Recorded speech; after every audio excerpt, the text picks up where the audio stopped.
एक शख्स पैदल किसी रास्ते से जा रहा था। उसने देखा कि सामने एक पेड़ पर पेपर चिपका हुआ है और उसमें कुछ लिखा हुआ है। उसमें लिखा था कि कल इस रास्ते से गुजरते वक्त मेरे 100 रुपए कहीं गिर गए। मुझे ठीक से दिखाई नहीं देता है। कृपया इस रास्ते पर कहीं भी किसी को भी मेरे 100 रुपए मिले तो इस पते पर पहुंचा दे। नीचे लिखे पते को पढ़कर उस शख्स का मन वहां जाने का करने लगा। उस शख्स ने पते को याद किया और उसकी तरफ बढ़ने लगा।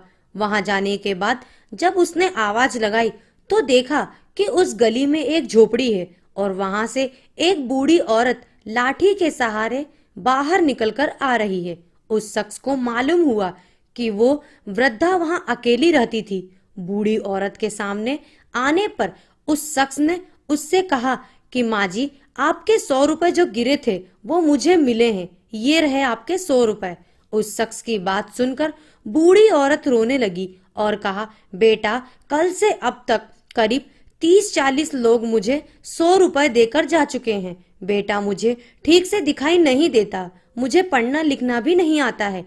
न जाने किसने मेरी हालत देखकर मेरी मदद के लिए ऐसा किया है।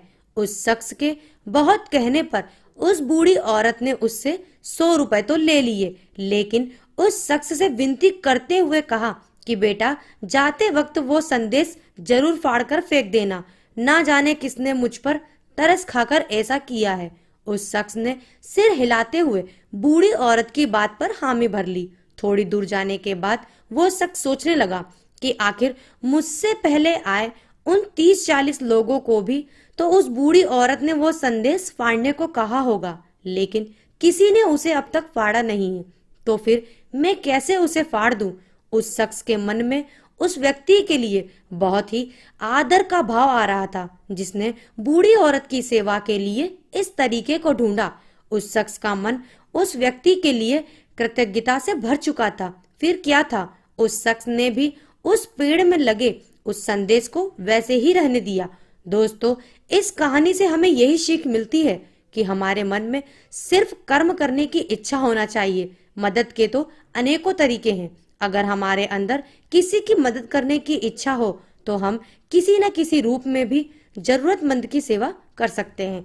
तो दोस्तों, कहानी आपको कैसी लगी कमेंट बॉक्स में जरूर बताएं और लाइक करें, शेयर करें, सब्सक्राइब करना ना भूलें। Thank you.